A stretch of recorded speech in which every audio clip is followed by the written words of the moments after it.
the MKT Show on Friday the 21st of the 5th month of COVID Part 2, May 2021. The Premier League shuts its curtains this weekend. What a weekend that's going to be. What a thing that's going to be. It's always great when it goes on to the final, though. If you are a Liverpool, Chelsea, Tottenham fan, Arsenal as well, still in the mix. Otherwise, they're going to be in the conference, maybe. The one you want to avoid. The classic kissing your sister example. Nobody wants to be in that conference division. It's getting a little ridiculous now. Listen, we all said, or you all said, I definitely did not say this. No billionaires, let's keep UEFA, and they are just going to keep adding useless games. And players eventually are going to be playing 70 games per season. But hey, you get what you ask for. And we move on from that. Big day if you, obviously a Man United, Liverpool fan, Chelsea fan. Hall of Fame votes coming in. We'll talk a little bit of that. So Hall of Fame, by the way. That is a real thing that we will talk about today. As I do every single Friday, we'll get into the Friday 5. I'll give you the 5 players that should have been in the Hall of Fame, right, before anybody else. And in fact, there's 3 players who should be in the Hall of Fame in their own room. And I'll talk about that as well. They should be in their own room. They should be in fact, their statues should be gold and everybody else should just be the same. I don't care what you do with the rest. It doesn't even matter. There's these 3 and then there's the rest of it. That's how it actually should be. But it was a popularity contest. But I'll give you my 5 players who should have been the 5 first ones in, and then I quite frankly don't care about the rest. Talk about Thomas Tuchel and an interesting 12 or 13 days coming up for him, and what I would do if I am the leader of the Roman Empire, Roman Abramovich himself. Good morning today. Very, very good morning. Went to the gym myself, work out with the guy. Was supposed to train with an Olympian again. He didn't pitch up. I don't know what his story is. Does he not want to win a medal? Probably not. Probably somewhere else getting a massage or recovering in order to represent our country in the Tokyo Olympics 2020 in 2021. Good stuff. Confusing stuff. But Tokyo are like, it's going to cost us $5 billion to rebrand. Get that the hell out of here. We're a dynasty. We're 6,000 years old as a country, give or take. We're not changing to impress you Westerners. Just come on over. We'll create a bubble and we'll let you drive our hybrid Toyotas. They probably have cars from the future in Japan. Don't know. Never been to Japan. A little bit of a stereotype. But they do good stuff. Joining me on this Friday, a human, coming out of St. Stithians College in Randburg, South Africa. Coming out of AFTA in Doucheville, somewhere in South Africa. Influencing in Vietnam, influencing across the African continent. A coffee man, a beard man, a man who's never conditioned his hair properly. James, Jimbo, Illingsley. Jimbo, what's happening, pal? How are you doing on this fine morning? Hi. I'm really cold. Oh, yeah? It's a cold Friday morning. It was cold this morning, huh? A little nippy in the air. I woke up really, really hot, and I stuck my hand out the window, and I was like, oh, it's going to be a nice day. Do you have an electric blanket? I do. Yeah, you strike me as the type. And then I walked out the front door, and it was cold. Yeah, so I walked back inside and changed. See, a lot of people fall into the trap of, May is getting a little bit cold. It's supposed to be the winter solstice. It doesn't get going. June is when you tell where we're going. I know a lot of people are going, it's been so warm now. No. June, as a Joburg born and raised lad, I know. June is when things get tricky. You know what I'm saying? And I think today was the first day where I thought, oh my goodness, I'm back in the Highveld winter. It's my first winter back in Johannesburg in 6 years. It ain't going to be right. It's not a vibe, huh? Hey, I'm fine. I'm cool. But May is generally the month when it starts to get how it is now. When it starts to get very wintry. Not June. It starts to get, but in June, it's like the slap bang. I just know June, like a lot of people think May's been warm, right? Like I've heard people saying, this winter's not going to be bad. I was like, I've done this my whole life. Done this since I was 6. I'll see you in June. Because in June, it just changes. I don't know what it is, dude. I don't know what it is.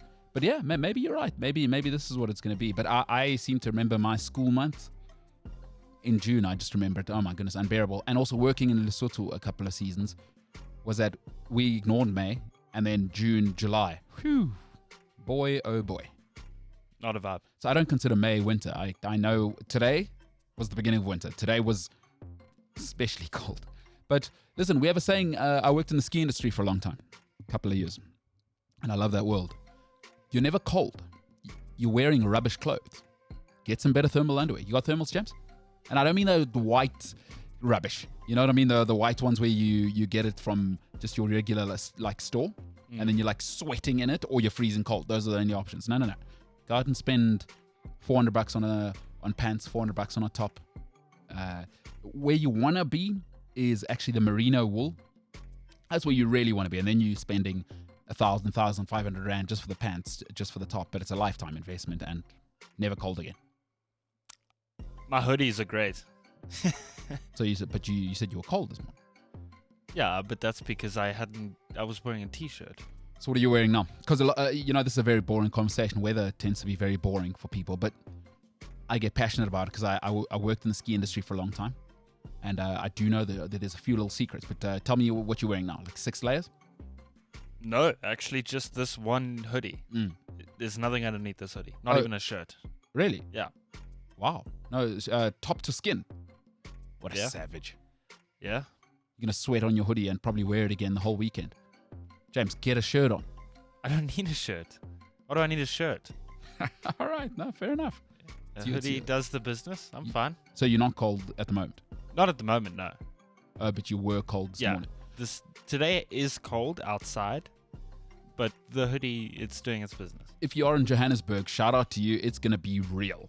If you're in the Northern Hemisphere, good for you. You're about to enter bliss for a month and a half.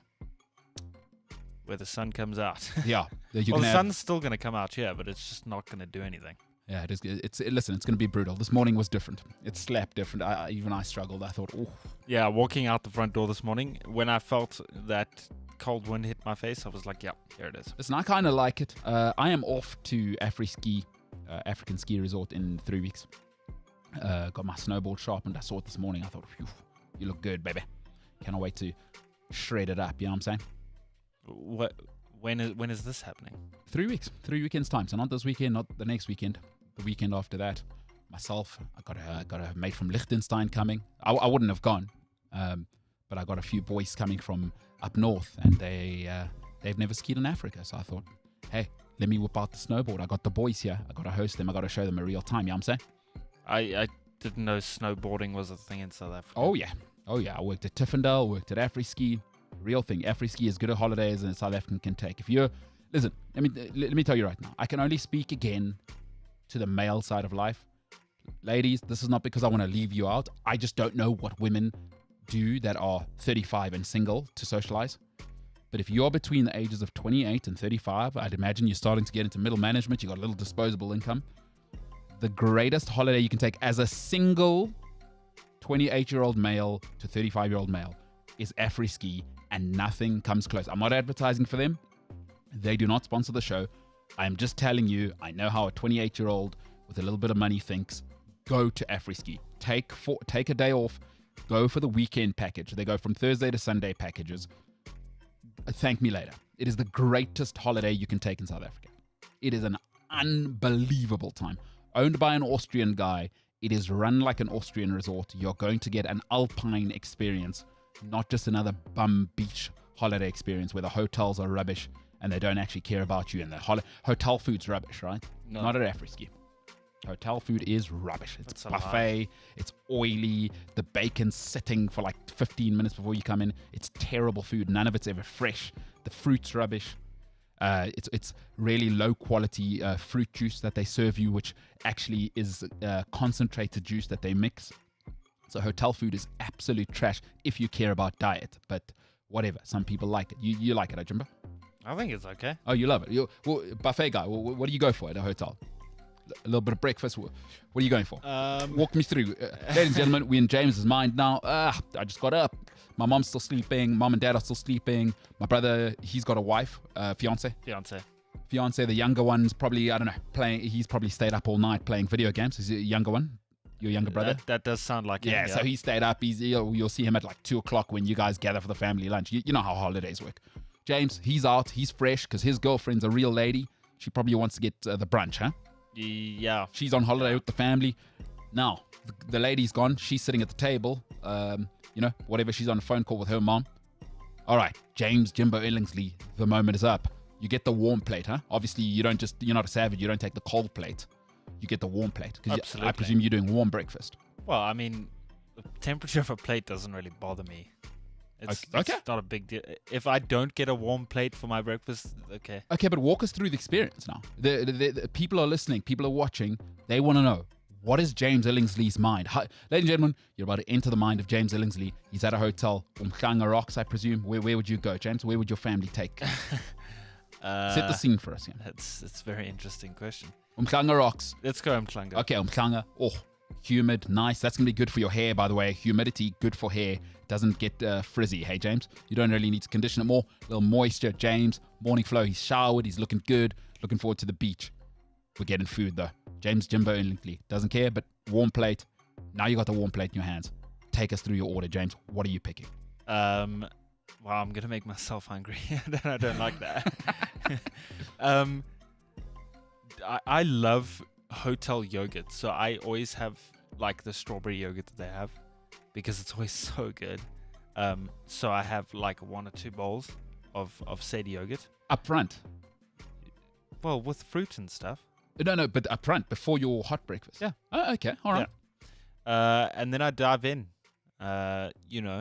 I love pork sausages, so probably pork sausages, like 2 fried eggs. Okay, before you get going here, I've just realized you've made a rookie error here.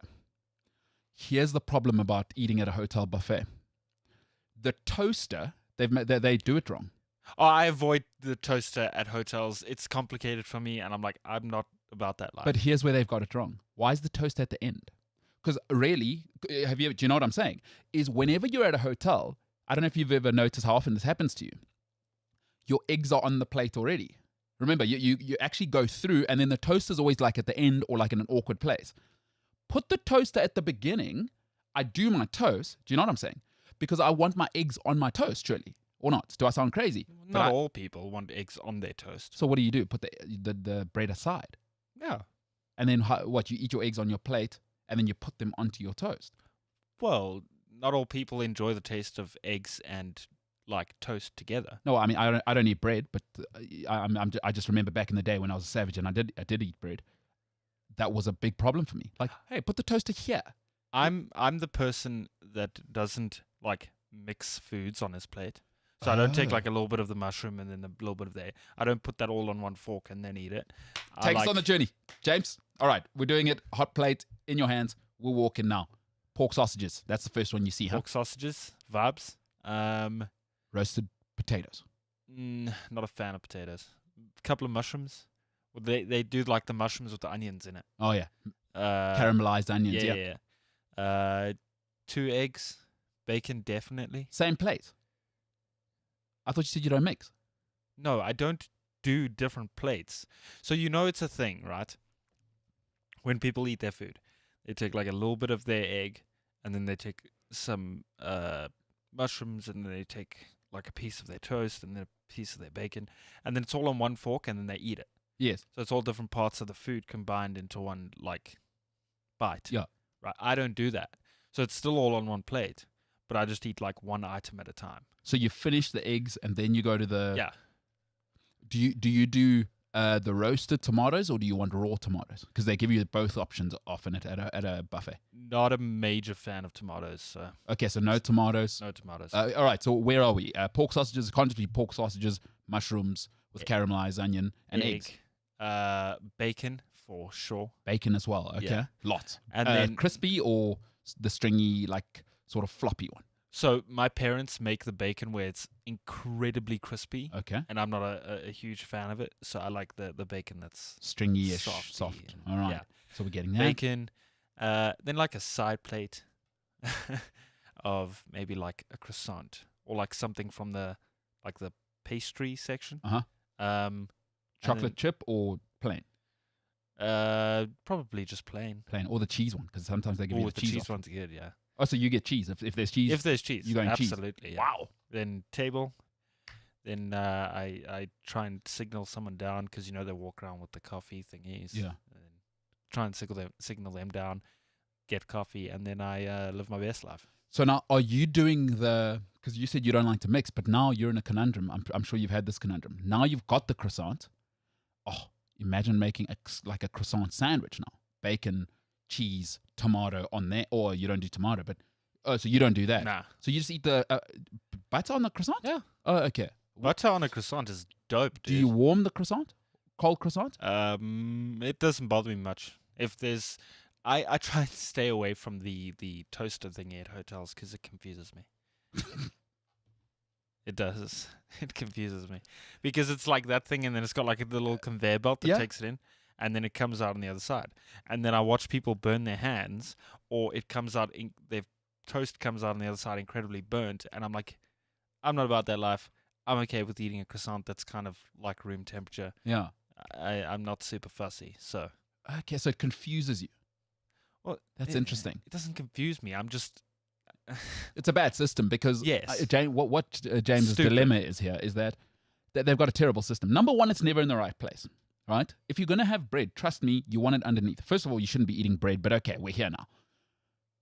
If you're going to do that, the system is like, it's always a 1, 2, 3, 4, 5, and that's not like your toaster at home. What it is, it's the speed of the conveyor thing for how much time, how much it's going to burn. So actually 1 is the most you're going to burn it. It's not like your toaster at home where 5 is the hottest or it's the, you know what I mean? That's when you're going to get the crisp, burnt to crisp.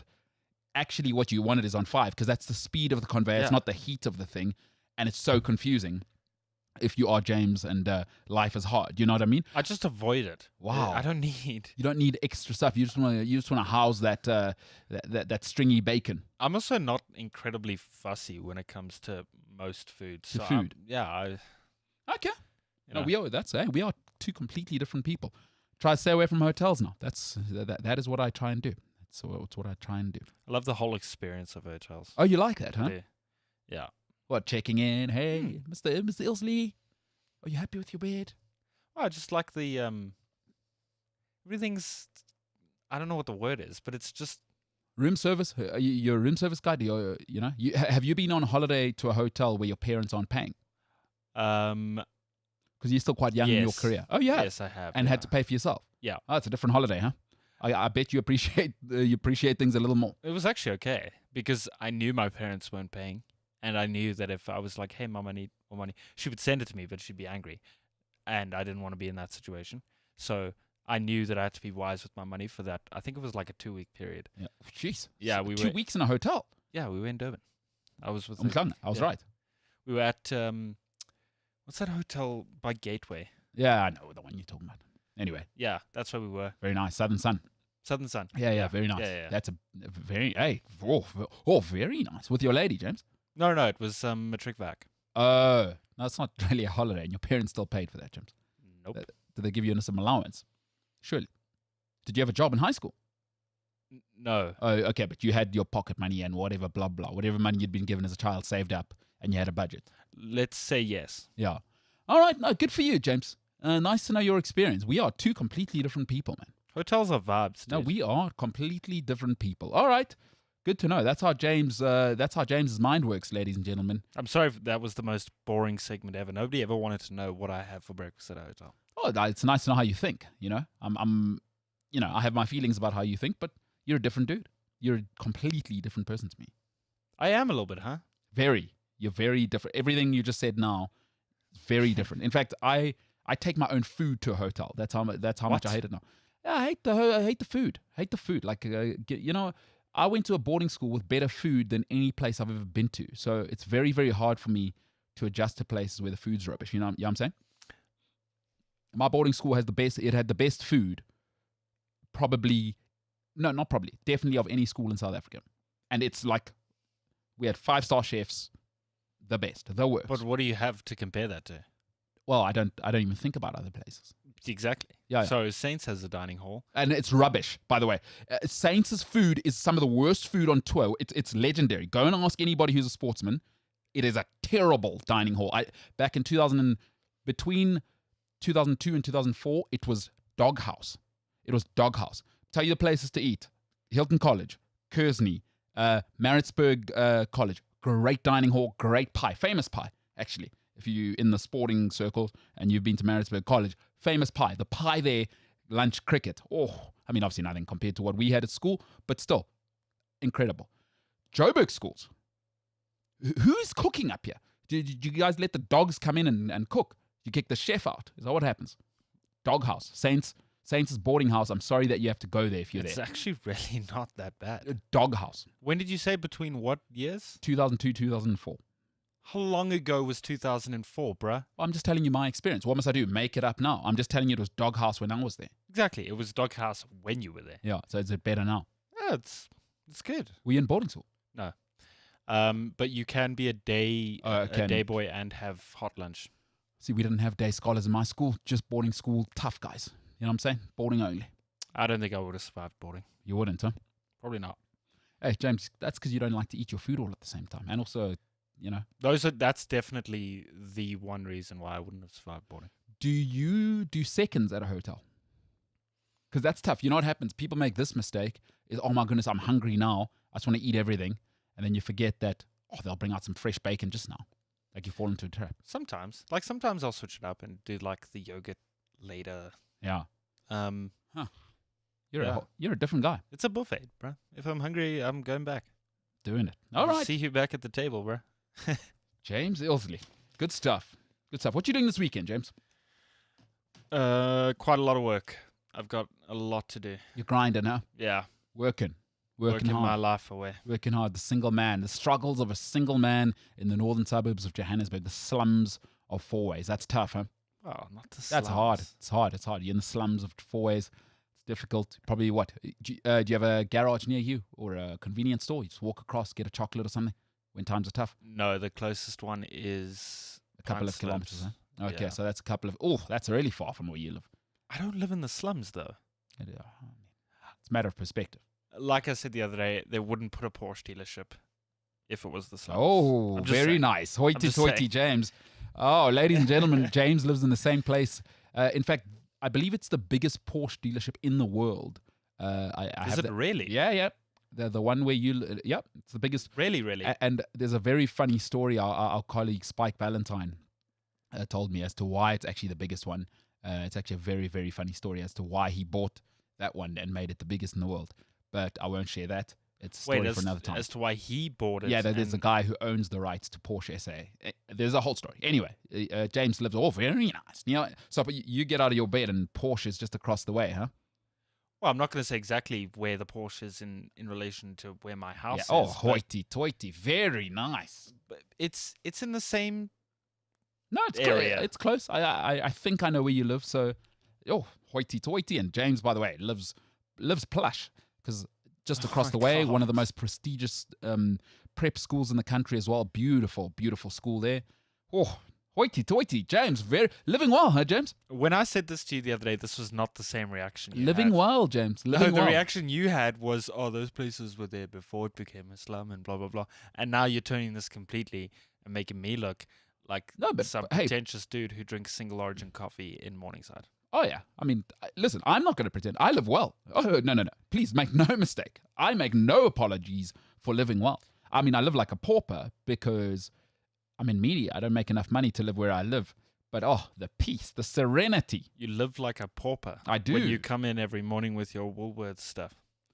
Hey, listen, we'll make choices. You know, James, you make your choices, I make mine. But, James, very good to know that you live well. I'm glad you live well. And I'm glad your mom knows that you're in a good, secure area where there's a Porsche. Good for you, James. All right, listen. I can't go back and forth with you the whole day about how plush your life is. Good for you, James. It is Friday, and every Friday we do the Friday 5. This week, listen, James, give me some of that music. We're going to get into it. The Friday 5 this week. So the Hall of Fame is a real thing, apparently. I mean, I find it dumb for the very same reason I find it dumb that people think we should do ownership with fans. I think it's a stupid idea. But okay, people can vote for this. And there's a panel, by the way.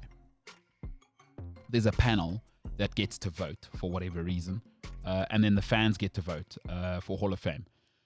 So some of the names that have come out, listen, I've thought about it. Let me not be a hater. Congratulations, they're all great players. But here's the 5 players that should have been in, and it should have been non-negotiable.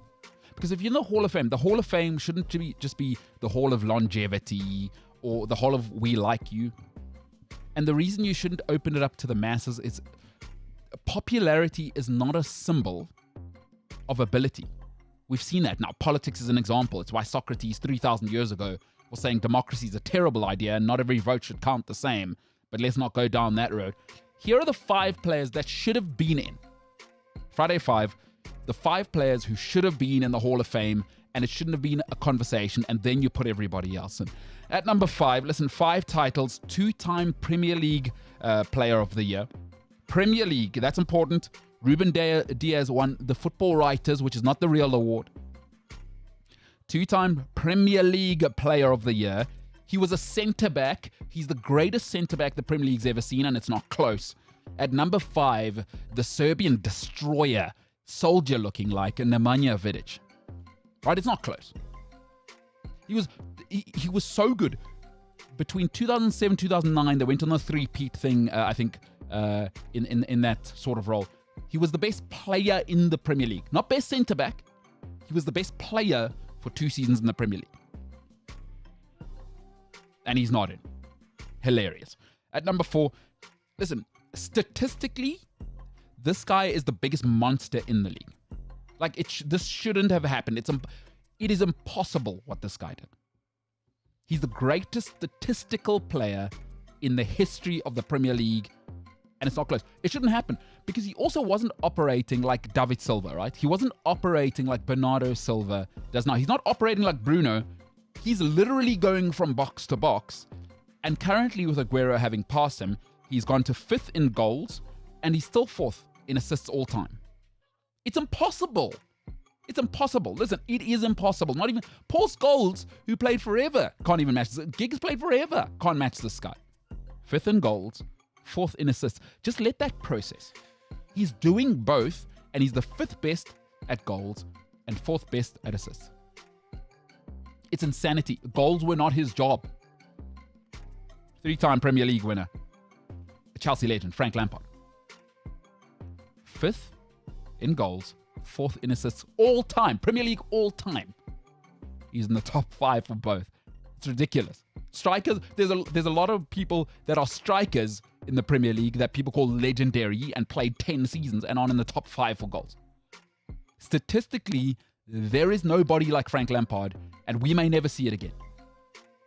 A metronome, a human metronome. 3-time Premier League winner and Blues legend and West Ham legend, Frank Lampard. Right, before I get into the top 3,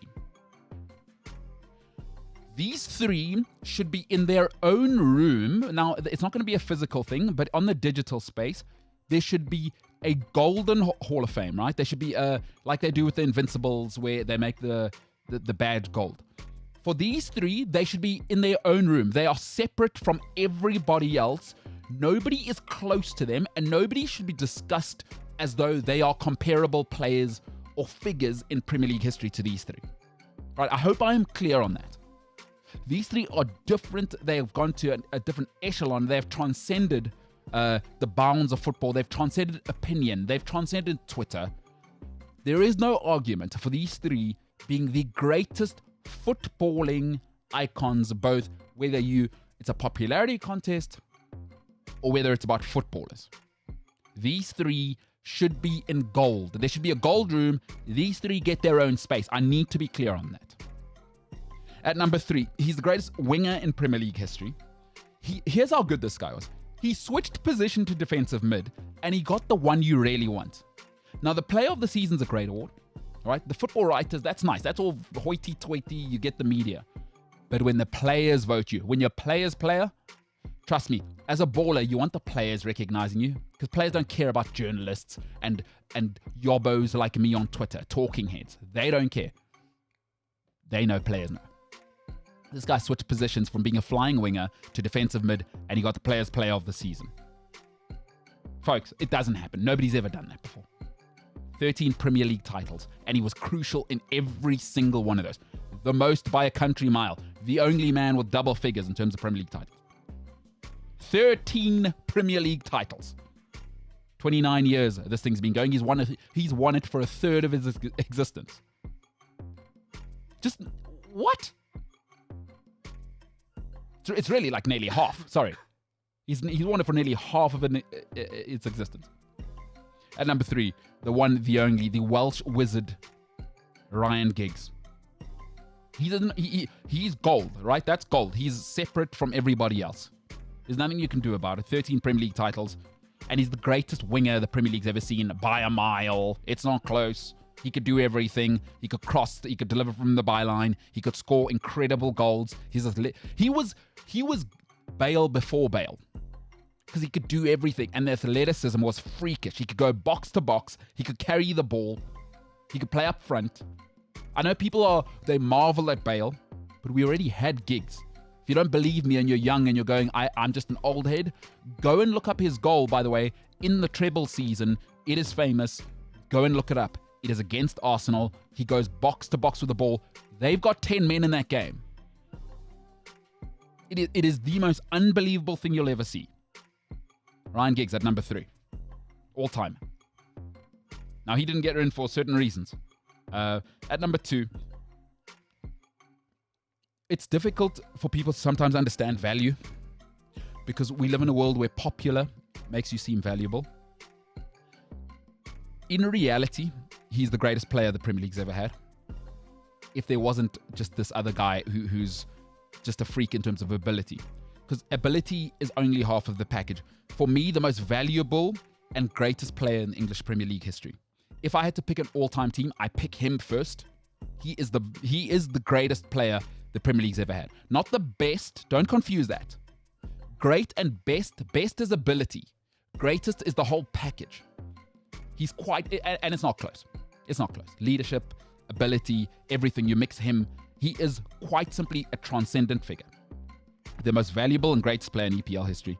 He was a second manager on the football pitch. Nobody's ever been that again. Maybe Vieira came close. Captain Fantastic. And he would be my first pick in any EPL team that I would start picking. At number 2, the great Roy Keane. The greatest Premier League player of all time in reality. Greatest, not best. Don't confuse the two. Not in terms of ability, but give me the whole package. Give me the whole package. Leadership is impossible to find. Greatness is impossible to find. To find great ability that's self-aware and can lead men and doesn't care about being popular and doesn't care about what the fans have to say and being cool, it's impossible. That's why Sergio Ramos is impossible to replicate. That's why Roy Keane's impossible to replicate. Patrick Vieira, impossible to replicate. Vincent Kompany will be impossible to replicate. These guys are impossible to replicate. Great ability doesn't always mean great leadership. In fact, more often than not, great ability means spoiled. Roy Keane at number 2. At number 1, listen, he picks himself. If it wasn't for his just ability, I'd have him at number 2. But he's the best player the Premier League's ever had. I'm just talking on ability. And it's never, no one's ever come close. It's his ability over 5 or 6 seasons to be the best. By a long way. He's twice as good. He's the Tiger Woods of the Premier League. Pace, power, elegance. All I need to say is va va voom. I don't really need to say what he's won and being invincible, blah, blah, blah. Whatever, we all know. At number 1 is Thierry Henry. It's not even negotiable. Those are the 5 players who should have been in. These 5 players should have been in not as a conversation. Because you know what? If it's the Hall of Fame is Nemanja Vidic is the best centre-back of all time. Frank Lampard is the best statistical player in the history of the league, right? Nobody should be 5th in goals and 4th in assists. No, that doesn't happen. Ryan Giggs is the best winger and has 13 titles. So he's the best on paper and you can't deny that. He's the best winger. We all know that, right? Nobody can argue Ryan Giggs at his peak. We've never seen a winger like him. Roy Keane's the greatest captain, the greatest cult figure, the greatest leader that the Premier League's ever seen. In my opinion, actually the greatest player when you take the whole package into account. And Thierry Henry is the best player, bar none. Nobody can tie his shoelaces. Don't get me Cristiano Ronaldo. He's not Henry in terms of ability. Forget that. If you didn't see Henry at his best, you can't comment on this one. Vidic, the best centre-back. Frank Lampard, a stats monster. The best stats player of all time. Ryan Giggs, just the greatest winger and 13 titles, which is crucial in all of them. Roy Keane, the greatest cult figure, leader and captain. And at number 1, just a human angel. A human angel. Henry was a transcendent figure. Sometimes it looked like he wasn't even playing in the third dimension. For some people, gravity looks like it actually takes there's a moratorium between him and gravity for a little bit. He doesn't actually abide by the laws of gravity that we do. Thierry Henry looked like that for 5 seasons. I like Ronaldo, but he had 2 seasons where he was unstoppable. 2 at most at United. So do me a favor. I've heard the Cristiano Ronaldo Henry comparisons in the Premier League. Don't give me the rest of Ronaldo's career. That's a different conversation. But Thierry Henry, quite simply, the best. Number 5, Nemanja Vidic. Number 4, Frank Lampard. Number 3, Ryan Giggs. Number 2, Roy Keane. Number 1, Thierry Henry. Those are the 5 players who should have been in the Premier League Hall of Fame before you even let the public vote. But it's a popularity contest, and I get it. That's cool. Listen, I can't be a hypocrite. I said yesterday or a couple of days ago, the Premier League is a TV show. And what a TV show is about? Ratings. And we live in a world where now, to get ratings, what do? Social media. So this will get people buzzing. Beckham's in. It's a popularity contest. You let people vote. Gerrard's in. I get it. He's popular. I get it. It's an emotional thing. That's cool. Like, I was a little bit worked up about it a couple of days ago. But you move on from it. Only a little bit. Yeah, you move on from it. You again, it's the thing I was saying a while back. Drake now, I know a lot of hip-hop heads. Like, I don't listen to American hip-hop. It's not my vibe. James does. Which is cool. No, it's just not my vibe. But for those who do that and that are old heads, you'll often hear guys saying, oh my goodness, he did this and that and whatever. He's not making music for us now, dude. He's making it for the 16-year-old girl who's using her dad's credit card and is going to fill up the arena. Shout out to Drake, dude. That's cool. It's, listen, the way it's happening now, Beckham, the Hall of Fame's not for me. It's for James. It's for 24-year-olds. I don't think it is, though. I don't, because if it was for James, I'm just trying to bring up the shortlist real quick. But if it was for James, I don't think certain players would have been included in it. I get that you say it is for James in the sense of let's give it a public opinion. I get that part. But I don't think players like Matt Letitia would have been included in the shortlist if the Premier League Hall of Fame was a thing for James, because Matt Letitia was incredible, first of all. Secondly, way before my time. Way before my time. If you watch his video highlights, the way they clip them, he's a YouTube sensation. So it makes sense. He's popular. Again, it's like he shouldn't be, honestly speaking, he shouldn't be on there because Gary Pallister actually is a bit. Where's Dennis Irwin? Like, that's actually a Hall of Fame player. Dennis Irwin, for 12 years, unstoppable, both sides of, Where's Lee Dixon? Like, where's Nigel Winterburn? These are players who actually deserve to be there.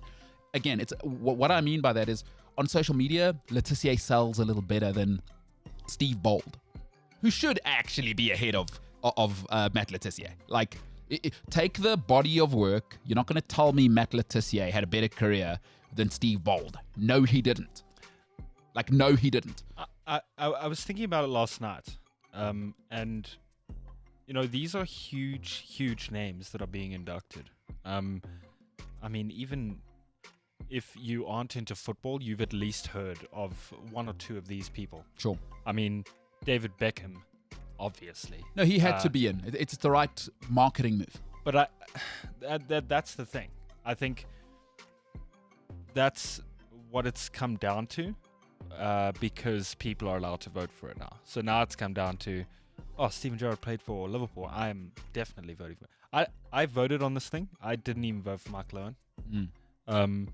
I try to be as unbiased as possible, even though there were only 2 Liverpool players. You guys know my thoughts on Steven Gerrard. Yeah. first vote for me. But like Dennis Bergkamp, right? Incredible player, way before my time, but he's a huge name. Listen, no. It's a tough one. See, again, sometimes it turns into a longevity award because people tell you, Beckham's got, I think, 6 titles. Yes. Bergkamp's a better player than Dave Beckham. He's all time. Like, Bergkamp, in terms of abilities, maybe top 3 or 4 ability. Like, what he did with the football is unheard of. If you're being brutally honest, he's should be in ahead of Beckham. Like, he is. He's better than Shearer. Like, in terms of ability, he's better than Shearer. You're not going to tell me any different.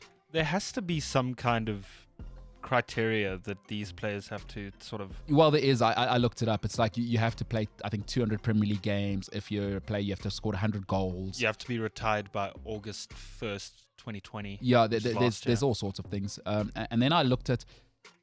So it's a mix between the Premier League awards panel and votes. They don't just take votes, you know what I mean? Oh, here it is.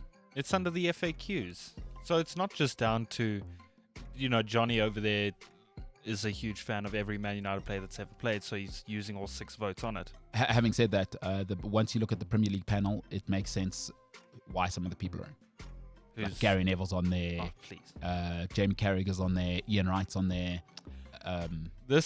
So reading this now, okay, makes it kind of more understandable. So knowing that there's now a panel, okay, other requirements are you have to have made a minimum of 200 Premier League appearances for one club, been selected to any of the Premier League team of the decade or 20-year anniversary teams, won a Premier League Golden Boot or Golden Glove. You see, that's not easy.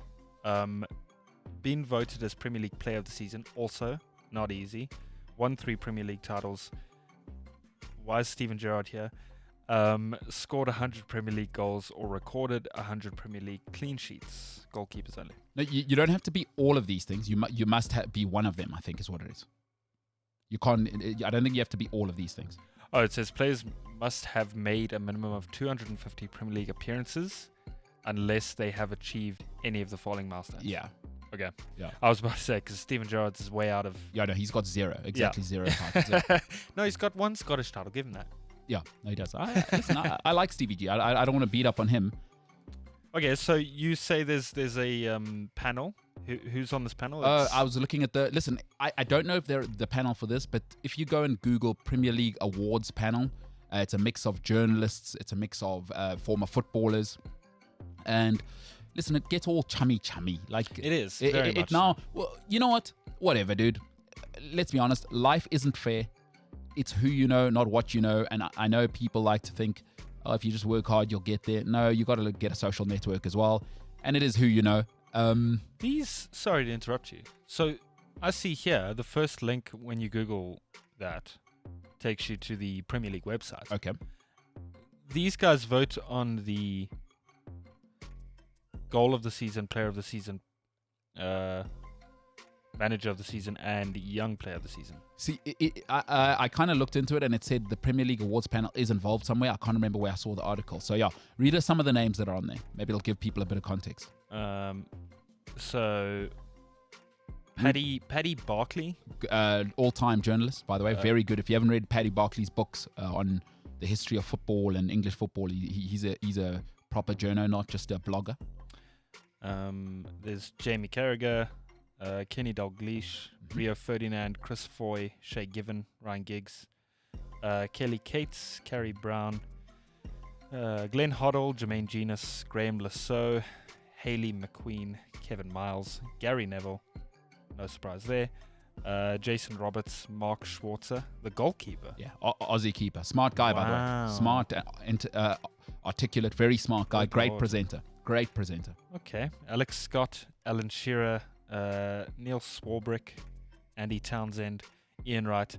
Then there's an EA representative, a Barclays representative, and a Budweiser representative. So you can see how it becomes very chummy very quickly. They won't move away too much from those people for the selection panel for something like this.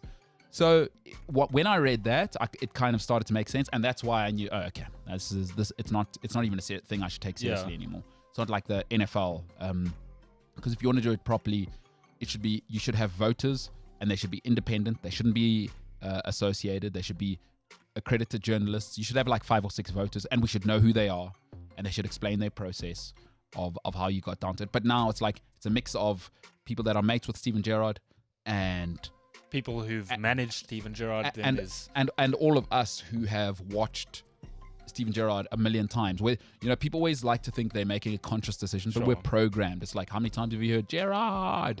So eventually you start to believe that I got goosebumps he's better than Vieira, and you'll vote him in. You know what I mean? So, hey, but hey, again, it's the same thing. I need to realize, I really believe it's for 24-year-olds on social media. This isn't for me. They don't care about me. It's who's on social media. How do we get them to click and share and talk about it? And that's cool. By the way, I don't want to be a hypocrite. The Premier League's a TV show. It's all about content, baby. Yeah. And Beckham being in there and imagine how many people are debating it. Oh. You know, Paul Scholes was trending on Twitter yesterday after the show because I think Steven Gerrard got announced before the show or during the show yesterday. Yeah. After the show, I was going through Twitter, and Paul Scholes was trending because everyone was shocked at how Steven Gerrard had been picked before Paul Scholes into the Premier League Hall of Fame. And I just thought it was so funny how all of these like Man United ultras and like die-hard Liverpool fans on Twitter were just going back and forth about how Gerrard's the greatest, and then someone would comment about Scholes has actually won a Premier League, and it was just the funniest thing to read. I was quite shocked, actually. But the more I think about it, that's why they did it this way. Because it's hysterical that Gerrard's in ahead of Scholes. Like, if you're honest, just be honest. He shouldn't be in above Paul Ince, the governor. He is not a better player than Paul Ince, and it's not... Like, look at the career. Like it's hysterical that, you know, like Paul Scholes is... I'm sorry. He is twice the player that Steven Gerrard is. Like, stop it. It's just stop it now. But again, Gerrard, cult figure, salable, the marketing, the discussions, the talks. Yeah. Like you said, they nailed it when they were watching people argue Scholes. This is why they did it. Because right now, you know what's happening now? The next one is, I thought it was just about football ability. Because I looked at the remit in terms of getting in. Why is Ryan Giggs not in? They're going to tell you he's got some stuff off the field. Yeah. No, sorry. That wasn't in your rules. That's his off the field stuff. I don't see it in your rules that we will consider off the field stuff. I thought this was just footballing ability. Also, if we are considering off the field stuff, why is John Terry in? Why is Wayne Rooney in? Why is Wayne Rooney in? Well, you know, Rooney did some stuff and he'll get in. Sorry. In fact, Gerrard had some incidents as well. If you go and Google Steven Gerrard fight in Liverpool, you'll find something where he may or not allegedly used the glass bottle and dealt with it. Yeah, when he was a youngster, I know there was an incident. If it becomes about that, then I understand when Ryan Giggs is not in. But it's not in your... Again, I hate when there's no transparency. Like now, I don't know why Ryan Giggs is not in. Is it because of the woke nation now? Like what he did was terrible, right? It was terrible. Sure. Let's admit that. Why does that change the fact that he's the greatest, top 3 greatest players in the history of the Premier League? But you see, this is exactly the thing, because, you know, we're talking about it. People on Twitter were talking about it yesterday. Yeah. There's at least 3 other podcasts that I listen to that are talking about the Hall of Fame.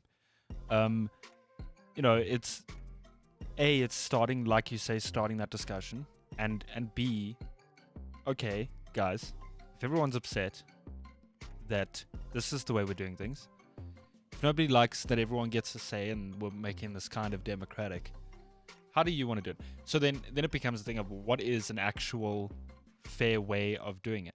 I know you said take the unassociated journalists and do that method, but then you're always going to have the people that are like, but how do we know he doesn't support Chelsea? Or how do we know he must explain the process is what I'm saying. See, again, what an important part is, and this is why I love rules, because rules take out feelings. This is why you need rules. Okay, here are the 10 rules and things we look at. Okay, cool. Then you have to be cool with it. But when you've got Gerrard in above Scholes, who do I ask? Like, how did that go? how did you get to Steven Gerrard before you got to Paul Ince and Dennis Irwin and Lee Dixon and Steve Bold? How did you get to Steven Gerrard as an option if you didn't consider those guys? I'll tell you. It's because Kenny Dalglish, Jamie Carragher, Glenn Hoddle, Andy Townsend, and Mark Schwarzer are all on the Premier League panel. That's how. You know what they don't get is now. So again, for me, cool. Now I'm chilling because I accept it for what it is. It's not for me, the hardcore football fan, because that's not what a product is for. It's not for me. It's like I've realized that boxing now, I have to detach myself because I'd like to see boxing work a certain way. Cool. You know what? This is how it works now. Let it go, dude. I don't want to be like my dad and your dad. I'm sure stuck in the past. You know, things were always better in my day. Let it go. The Premier League Hall of Fame is not for me. But what they must realize now is there's no more credibility. Like now it's a joke. The rest of it, we understand. Doesn't matter who gets in. Like now, from now on, I'm not invested anymore. I'll talk about it, but I'm not invested. I'm not like, oh, it's a big thing. The NFL Hall of Fame, I will be invested every year. Because you know how it should work. Only like 2 people should get in a year. The Hall of Fame is not the Hall of Well Done. It should be the ones who separated themselves completely. It should be Giggs. It should be Keane. It should be Ince. It should be Gary Neville for what he's done. It should be Dennis Irwin. It should be Peter Schmeichel. You know, it should be Frank Lampard. It should be Didier Drogba. It should Kenny be Dalglish. Should be didn't play in the Premier League. It should be, you know, the ones who separated themselves. Like Steven Gerrard hasn't separated himself from any. David Beckham, I'm sorry, he's not as good as Arjen Robben. Are we talking about footballing ability here? He's not Arjen Robben. I'm taking Arjen Robben every single day of the week on pure ability over David Beckham. I'm taking David Ginola if it's a football conversation. Now, is the winning coming into it? Because you see, again, we don't know. Do Premier League titles matter or not now? Well, Gerrard's in it. That's what I'm saying. Is now we don't know. Like, oh, okay, our team things. Oh no, clearly they're not important. Gerrard didn't win. Shearer only won 1. Oh, okay, so it's just about individual performance. Okay, so then where's Dennis Irwin? So it becomes confusing. Yeah, But this is what happens when you don't have rules and it's a popularity contest, which is why you have to accept it for what it is. It's a TV show, dude. It's not serious. It's not the NFL Hall of Fame where it's extremely serious. I mean, it's 100 years old, that league. Guess how many people in the Hall of Fame? Like less than 400. So they vote in like 6 a year. No, not. It is a whole process, by the way. It's a real thing. But I'm not going to take it seriously from now on. There is no more credibility. Like, it's hilarious that Dennis Irwin's not in here, and you've got Matt Letizia. That's a joke. And if you want me to take it seriously. That's just speaking about the shortlist. Yeah. But why is Michael Owen on that shortlist? Why is he on there? Like, hey, is John Terry on there? On the shortlist? John Terry was inducted with Alan Shearer, the first 2 that were inducted. No, I thought that was Thierry Henry. You said John Terry. John Terry is on the shortlist. Sorry. Oh, he's on the shortlist. Yes, yeah. So John Terry's there. Ryan Giggs isn't, as far as I know. No, yeah, I saw his name. Oh, is he? Yeah. Okay. Oh, no, sorry, he isn't. Eh? No, he's not. He's on the panel of Premier League. Oh, but he's people. not. Yeah, he's not on the shortlist. Imagine how awkward those meetings are. He's like, guys, why aren't you considering me? Oh, that's why. No, I think he's in jail right now. No jokes. I think Ryan Giggs is in jail. He ain't asking that question. He's texting it. Yeah. No, he's been found guilty. Yeah, some stuff. Oof. No, I know the situation. I just didn't know. Anyway, where he was. Like that's okay. That's a situation, right? So, okay, but again, not for me. I got to let it go. Drake's not making music for me, dude. Like, the fact that I think his music's no good anymore, not for me. Let it go. The young people enjoy. We'll talk about it. Shout out to those that are in. Do you think they're looking at it from more of a sort of club cult hero perspective as opposed to a league cult hero? Because, I mean, so I'm going to use Steven Gerrard again, right? Mm-hmm. Obviously known as a cult hero for Liverpool Football Club. If you go through his Wikipedia and sort of track his progress as a youngster, he won like Young Player of the Award, he won Player of the Season.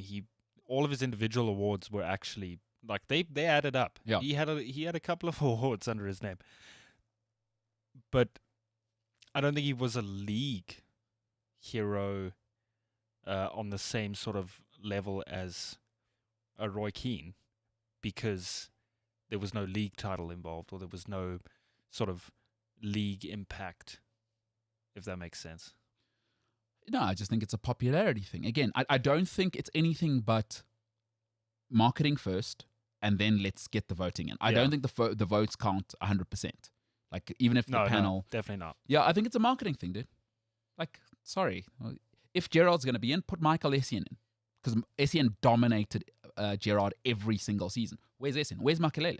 And I'm not just saying it as a Chelsea fan. Where are those guys? Where's Ivanovic, bro? That dude had his moments. No, dude, he had 10 years. Branislav Ivanovic had 6 dominant years and 4 years where he was on the tail end. But where's he? I had him. Where's Ashley Cole? Well, he's on the short list. Yeah, but why is he not in if Gerard's in? I actually had Branislav Ivanovic as one of those tops cards. Yeah. I had a whole book at one point, and a lot of these guys I had, like Steven Gerrard, Frank Lampard, Ivanovic, John Terry, and I had all of those like man of the match card where it's like a special edition. Yeah, those things were awesome. Dude. Those things were awesome. Oh, those things were incredible. Yeah. Hey, look, as far as I'm concerned, there should be a separate room, though. Giggs, Keane, and Henry should be in their own room. Or it's going to be digital, from what I understand. They're not going to open a museum. There should be its own like landing page. So the Invincibles, or whatever you call that room, those 3 should be like a gold pack or platinum pack. And then everyone else, I don't care. Just put them all in another room. Those 3 they're different. It's the best player, the greatest player in Roy Keane and Ryan Giggs, 13 titles. Like, stop it. I was actually watching highlights of Roy Keane last night just to see what all your hype about him was. Because obviously he wasn't before my time. I just think I was too young. Yeah. But I was watching his highlights, and Roy Keane is not a joke. I think people don't realize he has 100 United goals, 100 plus goals. Like, a lot of people think he was thug. No joke. Unbelievably accurate passer of the ball. Dude. Technically sublime. Box-to-box machine. And a goal scorer. He's got 100 United goals. 100 plus. I think he's got 106 or 107 goals. It's incredible. Yeah, he's not just a thug. There was this kind of idea. Early on, by the way. You must remember, he was the British transfer record signing from Nottingham Forest. How much did... 3.5 million pounds. Very famous story. Go and look up the story about how he got signed. He was actually supposed to go to Blackburn, and a paperwork error by Kenny Dalglish changed the history of English football. He had signed. He had committed to Kenny Dalglish. They shook hands. Kenny Dalglish forgot the papers at the office. Oh, I remember you told. Shook Roy Keane's hand. Said, "I'll see you on Monday." Yeah. Because when Kenny got back to the Blackburn offices, they were closed. Yeah. On that very same weekend, Sir Alex Ferguson made the call, and he was off to Manchester United. He was signed for Blackburn. The papers had been printed. They were at the Blackburn offices. Sure. That moment, Kenny Dalglish forgetting the keys changed the history of British football. Maybe European football forevermore. That's why he was given his knighthood. That's actually the reason why he was given his knighthood. Because the Queen's a Man United fan. Yeah. She was like, you know what, Kenny? Done a good job here. Good on you. Hey, I've always hated Liverpool anyway, so I live in London. Just go down on one knee real quick. Yeah, because Liverpool's working class, you know? Exactly. The Queen's like, good move, solid stuff. Pull in you. Plus, you're from Scotland, very poor. You guys had a bit of an epidemic with that whole heroin thing. Might as well. No, real thing, Glasgow. Tragic story. All right, Hall of Fame. Those are my thoughts. Hall of Fame, huh? James, do we have a poll today? We do have a poll. Let's talk about it. So on Cliffsy Sport on Twitter, I thought I'd stay with the theme of giving people democratic rights when it comes to the Premier League Hall of Fame. Voting. Right. So not only do you have the right to vote on the Premier League website. Yes. You also have the right to vote in our poll for who you want. Yes. Not that our poll influences what the Premier League are doing. It's just... It is one of the most important polls ever, though. What you've got to be willing to sort of admit is that people died so you can have the right to vote. Like your ancestors, James. Before, there were wars because of class divides. Correct. And they called them the proletariat back then, you know? Aren't you proud of me that I know exactly what you're talking about? Sure. Your ancestors, they died. Go and look up Coventry. Everything was awful. You know, north-south divide. There's a reason that exists in the United Kingdom. And, James, bloodshed. So if you are listening to this, wherever you are in the world, your ancestors died so that you could have the right to vote on who should be in the Premier League Hall of Fame. Exactly. And like the millennial you are, exercise those rights. Do it, dude. You just want to be heard, right? Exactly. So, Cliff C Sport on Twitter. The Premier League is still inducting members into its newly established Hall of Fame. Mm-hmm. Your poll for today is, who do you want to see inducted next? Options: Michael Owen, Rio Ferdinand, Andy Cole, and Patrick Vieira. It's currently a two-way tie between Rio Ferdinand and Andy Cole. Patrick Vieira and Michael Owen have received no votes. Wow. Some Man United fans voting today. Well, it is what it is. The people have spoken, you know. For a long time, the people would speak and the bourgeois would say, shut the hell up, proverbially. And she never actually said this, but let them eat cake. Marie Antoinette. Andrew Harrison says, pretty sure the Queen is a West Ham fan. Oh, I don't know. That's a tough call. Her son's an Aston Villa fan, so that's a tough one. Who? Charles? Yeah. So he's known for, he even wore an Aston Villa tie, that cheeky bugger for the FA Cup. Oh, he did. No, he's a Villa fan through and through. Yes. He's famously always at the Villa. He goes to watch. He's a big Aston Villa fan. You're correct. I'm aware of it. Isn't it weird? You know what we should do? We should do a segment of like, that's what Monday is going to be. I'm going to do a social media with James segment of like famous supporters of English clubs. Russell Brand is a West Ham fan. Mike Myers is a Liverpool fan. Oh, yeah? Mm. Interesting. Canadian guy, huh? Austin Powers. Interesting. Did not know that. Who Michael knew? Myers. Will Ferrell, Chelsea fan. Is he? Yeah. Chelsea and LA Galaxy. Have you seen that video? He's a part owner of LA Galaxy. Wow. Will Ferrell, he's into it. Have you seen the videos of him watching LA Galaxy? No. Do you? Oh, you're welcome. Do yourself a favor this weekend. Him making videos of himself with the like LA Galaxy have a thing going, hey? Because there's a big South American contingent obviously in California. Yeah. My God, it's electric. It is electric. Some of the videos, and Will Ferrell's in the mix, and it is exactly what you would imagine. It is spectacular. That is incredible. Yeah, no, he's into it. He's a part owner. Wow. Yeah. Neil Patrick Harris, from How I Met Your Mother and Broadway. He either supports Man United or Man City. Nobody's quite sure. There's a video of him on the internet. He's at one of the stadiums in the US, and I think it's on City's preseason tour. Okay. And he's sitting in the stands with his son, and he pulls out his camera, and he goes, "We're here at the MetLife Stadium or whatever," and then he like shows the the grounds and the players training, and then he brings it back to himself and his son. And he's like, "Go Manchester United!" The only issue is he's wearing a bright blue Manchester City shirt. Fun. No, so it could be a joke. No, it's genuine. You can see it in his face. He is 100% genuine, like believing that he's wearing a Manchester United shirt. Maybe one of the sponsors kind of paid him to do an appearance. Yeah, but it's just a funny. Said the wrong name. No, very funny. No, Monday, famous supporters of football clubs. Social media with James. Don't miss it. Yeah, do not miss it. The best famous one I know is Russell Brand. He actually goes to the West Ham games and he loves it. He gets stuck in there. There's a famous video of him just busting into I think it was a Harry Redknapp interview, or I can't remember who was the manager at the time, or maybe Slavan. He seems like a West Ham fan. I'm not gonna lie. He seems like he's from East London. Yeah, he's from East London. I have met Russell Brand. Interesting bloke. Very interesting bloke. Smart guy. He's got some weird. Well-read guy. Very well-read guy. I mean, I don't know him personally. I do follow some of his stuff. I like some of his stuff. I don't like some of his stuff. But what I care about is he's a football fan, and that makes him a legend. Correct. He is producing weird content these days. He's on this like, and I know it's his sort of. It's always been his life belief almost. But he's on this whole like deep psychological like life meaning stuff, and he's doing like podcasts and like clips on TikTok and Instagram lives, and he's like this. I'm an awakened dude, and my chakras are aligning. It's like a weird vibe. Good for him. Russell Brand. When you get rich, what else is left? I think that's where he is. He's like, cool. I've had it all. He's won it all because he's been the playboy and probably had more orgies than we could both dream of. I've done all of the drugs ever. Yeah. I've done everything. Like, what's left other than to explore yourself as a person, you know? Yeah, and he's like... That's what money's for. Like, so you can stay at home and think about what it means to be human. It's also about getting a massive yacht, like Connor. Good old Connor, who's going to buy Manchester United, huh? No, Celtic. Well, he was torn. Oh, is he torn? Yeah, he was torn. He said, I want to buy a football club. And he tweeted that at the time of the news coming out that he wants to buy Man United. Dude, shout out to Connor making $600 million off his whiskey. Shout out to him, bro. Is it available in South Africa? I don't know. I don't drink. What's it called? I forgot the name of it. I'll be honest. I haven't really looked into it. Irish whiskey, though, clearly. Well, yeah.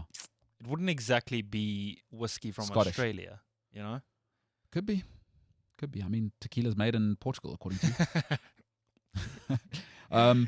Yeah, shout out to all the sportsmen doing their thing and famous people loving football. Football is a great game. Rugby's a great game. Cricket's a great game. I love it when famous people are into it, man. It's good stuff. That's very, very cool. All right. Listen, we're going to intermission. We'll be back. We'll be back in a little bit, and we will we'll chat. We'll chat a little bit after this. This is the MKT Show. See you in a bit.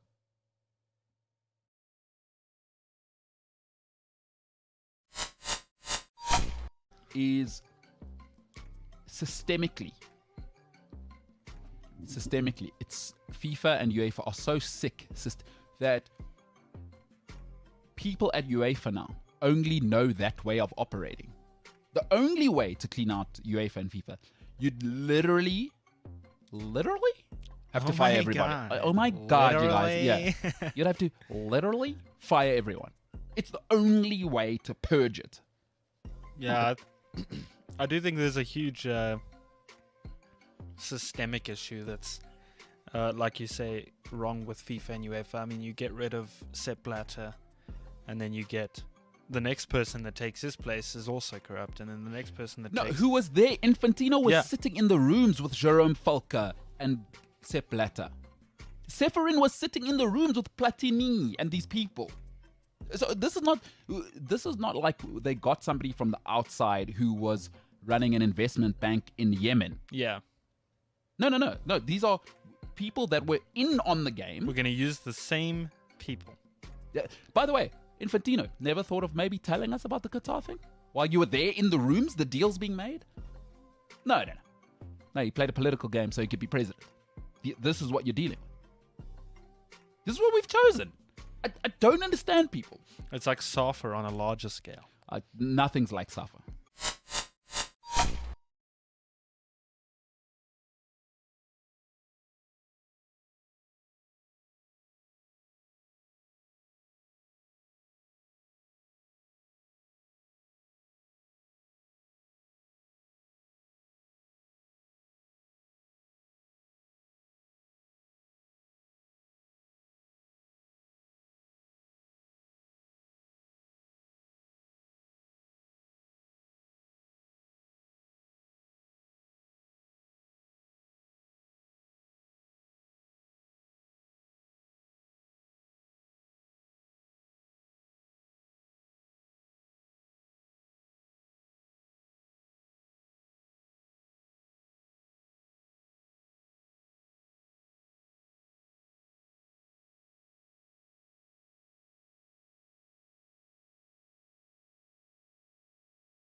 The MKT Show.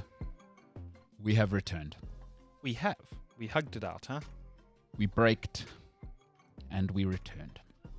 Unlike Ned Stark from that time when they chopped his head off. Funny thing. Ned Stark.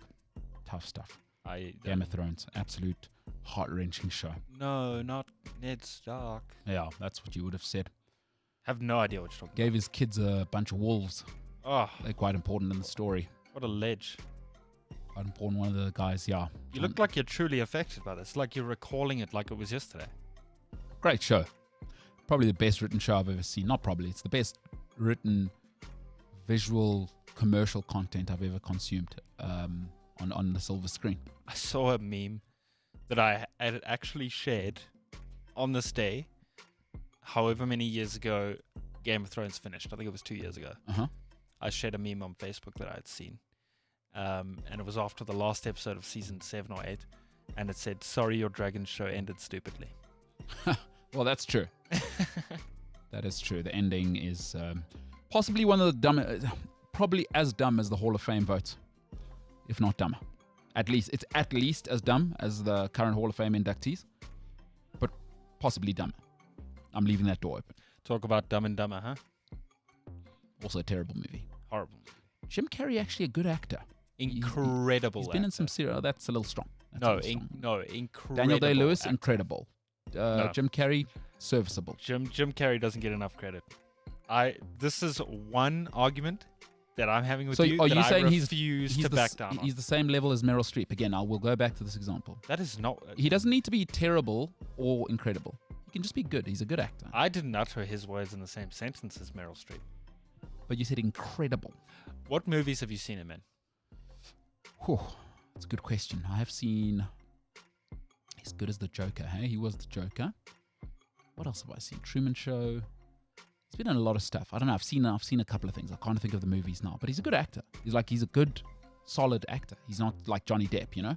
He's like a proper actor, not just I've always said Johnny Depp, A-list star, C-list actor.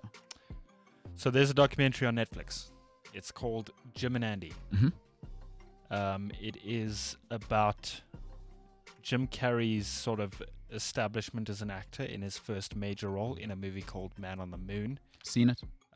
Yes. So it is the behind the scenes of that movie. It was all of the footage of the behind the scenes was kept by Universal for all these years because they were scared if they had released this footage, there'd be this major backlash on Jim Carrey as well as Universal Studios. Very, very, very good documentary. It's like talking heads as well as like him on set, and like there's a scene where the sound guy's trying to do I forgot the name of it. On a movie set, sound guys take like a minute. They record sound. Everyone has to keep dead quiet. Yeah. So the sound guy's busy trying to do this, and Jim Carrey's just not having it because he's so immersed in the character that he's playing in the movie. Mm-hmm. Cool. Yep. Very, very good documentary. It'll change your perception of Jim Carrey. I promise you. No. What do you mean? I'm a big Jim Carrey fan. Well, I don't need to be convinced. I'm a big fan. He'll go from good actor in your mind to exceptional. All right. Let's slow down. All right. Listen, we'll move on from this. You know what? As I was saying earlier, the world is not for me. If you're my age, 35 and upwards, forget it, pal. To you, lady, to you, dude, the world is no longer for you. It is for young people like James. Nobody cares about your old days. Nobody cares about you wanting to listen to the radio. Nobody cares about you wondering about what happened to all the nice stores from the past. We're going online now, oldie. Get over it. Nobody cares that you want to watch TV, appointment television, and your soapies. Nobody cares. Get some YouTube. Cares. Nobody cares. You know where the youngsters are? Social media. James is young, he's moving, he's grooving, and it's social media with James. James. You didn't do the echo thing. That's just heartbreaking. No, you didn't give me the time because we have to have multiple versions of it. Right. Yeah. Oh, sorry. Diversity. It's okay, you're young, you're moving, you're grooving. Okay. I forgive. It's okay.